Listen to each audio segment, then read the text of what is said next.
matou? O senhor já escalou a Scotland Yard? É preciso uma investigação profunda ou é fácil saber quem matou o MDB velho de guerra? Foi uma investigação profunda ao longo do tempo. E não foi morte matada, foi suicídio. Falta de projeto, de proposta, fisiologia, adesão a qualquer coisa, emendas parlamentares, dinheiro rolando por aqui, por ali, acordo com banqueiros para financiamento de campanha, perdeu a postura. O velho MDB de guerra, partido no qual eu entrei há 40 anos, que era o partido das classes populares, desligados das posições do grande capital, enfim, era o partido do desenvolvimento, tinha uma proposta bonita, esperança e mudança, o desenvolvimentismo, simplesmente acabou. E eu tentei fazer um teste aqui da janela, no Paraná, me candidatei à presidência do partido e fui derrotado pelo Bolsonaro e pelo Ratinho. Emendas de todo lado, secretário de Estado trabalhando. Foi comprado o PMDB, na minha opinião. Mas cá entre nós, Azenha, se foi comprado, é porque estava à venda. Estou ainda na posição de termos uma chapa única para a presidência da República, um governo de transição, uma chapa aristotélica, eficiente, ato meio, que não seja covarde a ponto de uma frente ampla, que entregue a proposta de transição do atual governo para um governo melhor, para o processo civilizatório brasileiro, e não tenha a temeridade de propor o que não é sustentável, nem na campanha e depois da campanha também. Estou na linha do Guerreiro Ramos. Nós não vamos poder reconstruir o Brasil da noite para o dia. Nós temos que abrir caminhos para discutir a imprensa, a administração pública, a economia e fixar alguns princípios. Porque o liberalismo econômico, Azenha, não dá mais. Nem o Biden está nisso mais. A política interna do Biden é a política keynesiana do Franklin Roosevelt. A política da China é a política keynesiana há muito tempo. Então, nós precisamos dar passos para abrir a grande discussão nacional na construção do processo civilizatório que foi interrompido subitamente por essa loucura bolsonarista. Quem está mais próximo de fazer esse debate? Ciro Gomes, que lançou um livro com propostas bem avançadas, inclusive, ou o ex-presidente Lula? Eu acho que o livro do Ciro tem coisas muito interessantes, mas se suporta também no equilíbrio macroeconômico. Isso é capitalismo puro, não é nem o que o Biden está fazendo. Então, mas tem coisas extraordinárias. Eu aprecio muito a discussão feita pelo Ciro. Eu não aprecio a agressividade do Ciro, que milita contra uma unidade de uma frente política nacional. Progressista, desenvolvimentista, que garanta a soberania, desenvolvimento econômico sustentável, valorização do trabalho que foi liquidado pelas bobagens do Temer e as loucuras do Bolsonaro e do Guedes. Senador, o Lula ele fez um acordo, aparentemente, está bem claro que ele fez um acordo no Rio de Janeiro com Marcelo Freixo, foi para o PSB, fez um acordo com o governador do Maranhão, foi para o PSB. O senhor acha que a presidenta do PT, que é Gleisi Hoffmann, aí do Paraná, o senhor se dá bem com ela ou ela pode ser um impeditivo da sua presença no PT como candidato a governador apoiado pelo Lula? Sempre foi minha parceira na política do Paraná. E eu tenho uma admiração consistente pelas suas posições. A Gleisi radicaliza quando tem que radicalizar, e eu não entendo, inclusive, a intolerância do Ciro com a minha amiga Gleisi. Senador, quais são as linhas mestras de um futuro governo de reconstrução nacional, que é o que o Brasil está precisando? Azenha, eu falava muito, quando eu era presidente, e sou ainda presidente de honra da Frente Parlamentar pela Soberania, em referendo revogatório, um referendo revogatório.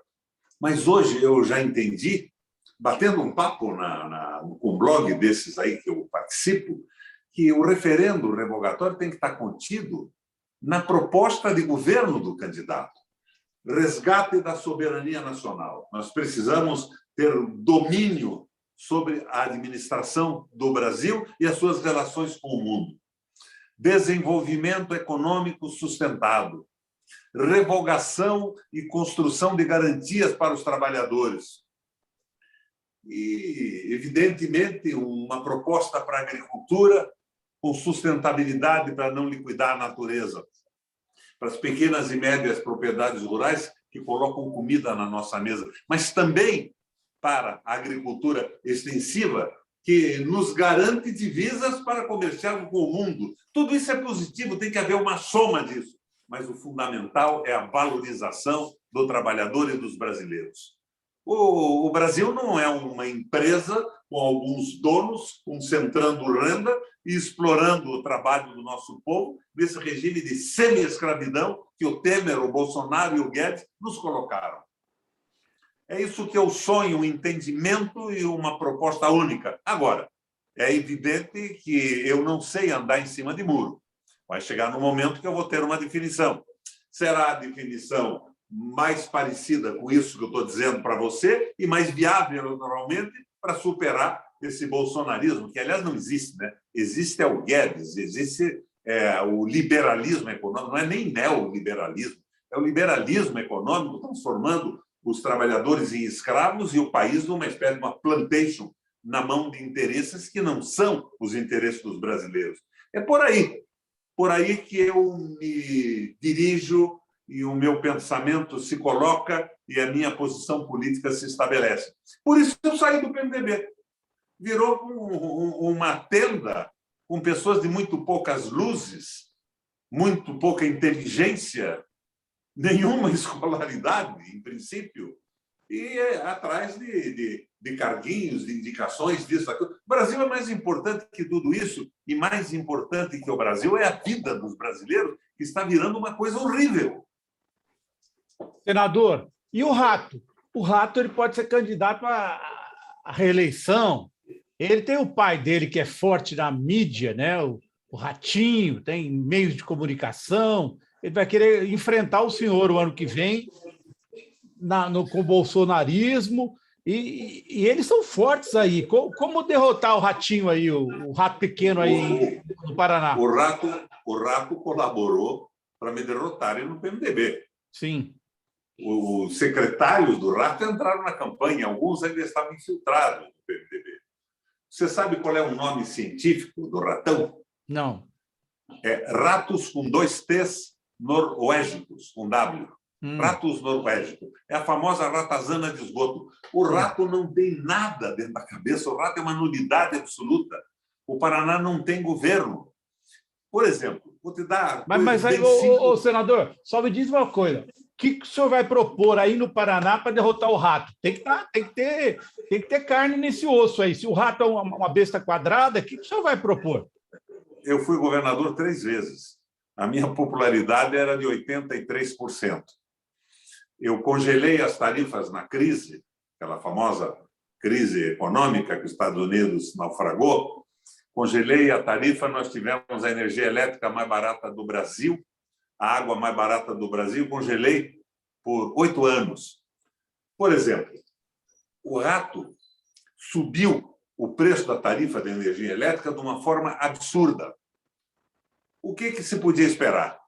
Que investisse em novas usinas, ampliasse o sistema, mas a nossa Copel está dando 2,5 bilhões de lucro por ano. Ele levantou. E isso, obviamente,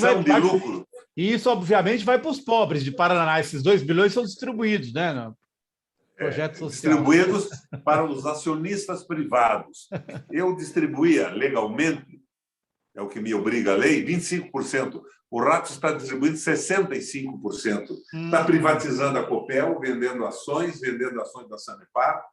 Vendeu, por exemplo, a Copel Telecom, com a qual eu tinha posto a banda larga em 25 mil escolas. A Copel Telecom, que operava as usinas da nossa empresa de energia elétrica, que viabilizava o contato instantâneo com os escritórios da Receita Federal no Estado. É só negócio. Não há uma proposta, não há sensibilidade social, não há identidade. É só negócio. E esse amor estranho pelo Bolsonaro. Mesmo com o Bolsonaro feioso, agora com o negócio de tripa entupida e tudo, eles são apaixonados. Mas você veja, o que acontece é o domínio absoluto da mídia. Entre as reformas de transição do Brasil, tem que ter uma reforma da mídia. Nós não podemos ficar na mão de grupos econômicos que dominam os grandes meios de comunicação e as suas ramificações. Agora, diz Curitiba é de direita. Eu nunca fui de direita, Azenha. E eu me elegi prefeito de Curitiba derrotando o ícone da direita brasileira, que era o Jaime Lerner. Eu me elegi governador 3 vezes, senador 2 vezes. Levei um tombo agora na minha eleição para o Senado. Por quê? Porque usaram essas ferramentas à minha revelia. O Ibope e o Datafolha diziam que eu seria o senador mais bem votado do Brasil em relação ao número de eleitores do Estado. Eu perdi a eleição. Perdi por eu visto Guimarães, que parece que nem morava no Brasil. E o Flávio Arnes. Eu soube outro dia que eles distribuíram às dezenas, centenas de milhares, um aviso pelo WhatsApp que dizia o seguinte: o nosso Requião está eleito. Precisamos votar agora no Flávio Arnes e no Oriovisto Guimarães para evitar que o Beto, que já passou pela cadeia, era o atual governador, era o governador daquele momento, não se eleja para o Senado. E daí dizia que eu estava aposentado, com 5 salários, prefeito, guerra deputado suja, estadual. uma fraude não detectada, uma guerra suja, fraudulenta. Exato, porque você não sabia, você ia direto para as pessoas. Eu estou aposentado, Azenha. Embora você veja aqui esse corpo de garoto que eu tenho, de 40 anos, eu tenho 80 anos e estou aposentado, sim, pelo INSS. Eu ganho R$ 3.072 por mês. Mas eu comecei a trabalhar com 13 anos de idade. Eu tenho uma poupança e me mantenho aí por algum tempo. E fui, outro dia, a uma junta médica fazer uma avaliação das minhas condições físicas, para ver se eu votava em alguém, falava como estou falando com você, eu caía fora disso de uma vez, em função da minha saúde. Os caras disseram que eu tenho um limite de vida.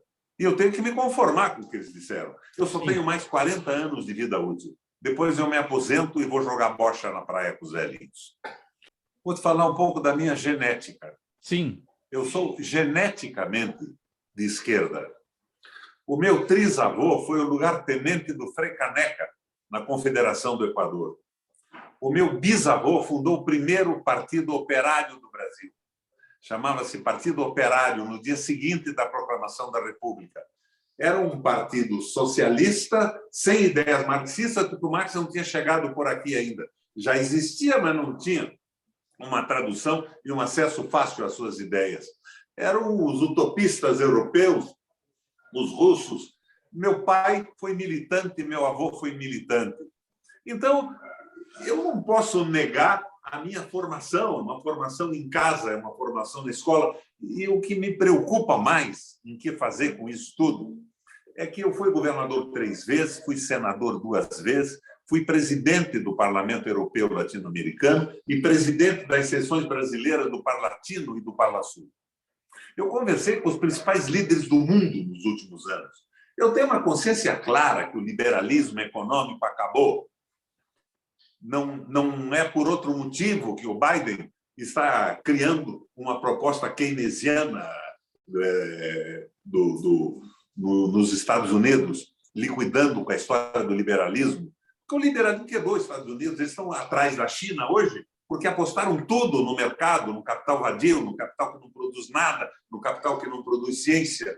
E nós precisamos tomar um rumo, nós precisamos de um projeto nacional. Qual é o projeto nacional? Que se oponha claramente aos interesses geopolíticos dos Estados Unidos, mas que não se submeta também aos interesses geopolíticos da China e da Rússia, porque todos eles esperam de nós, como país, a mesma coisa. Sim. Um povo ganhando pouco e produzindo insumos básicos para o seu desenvolvimento. Não temos que entrar no BRICS, sim. BRICS, né? Rússia, China, Índia e Brasil, claro que temos, mas nós temos que dizer para eles que nós não queremos ser colônia deles também, que nós queremos do BRICS financiamento para ciência e tecnologia, para crescimento do nosso país e nós estamos sendo aniquilados. Alguns completamente alucinados oficiais do Exército se associando ao bolsonarismo. Outro dia me diziam, Requião, cuidado com o que você fala que pode haver um golpe militar. Azenha, não vai haver golpe algum, porque as Forças Armadas brasileiras, embora tenha vivido recentemente o desvio de alguns oficiais superiores, não vai dar um golpe para sustentar ladrão de vacina, superfaturador de concorrência e essa canalha toda que se apossou do Brasil. Bolsonaro, já acabou a senha. O presidente da República agora é o Ciro Nogueira e o PT. Eles estão dominando isso tudo. E nós temos que derrubar esta loucura em torno de uma proposta clara, nacionalista, democrática, popular, de crescimento, desenvolvimento do Brasil.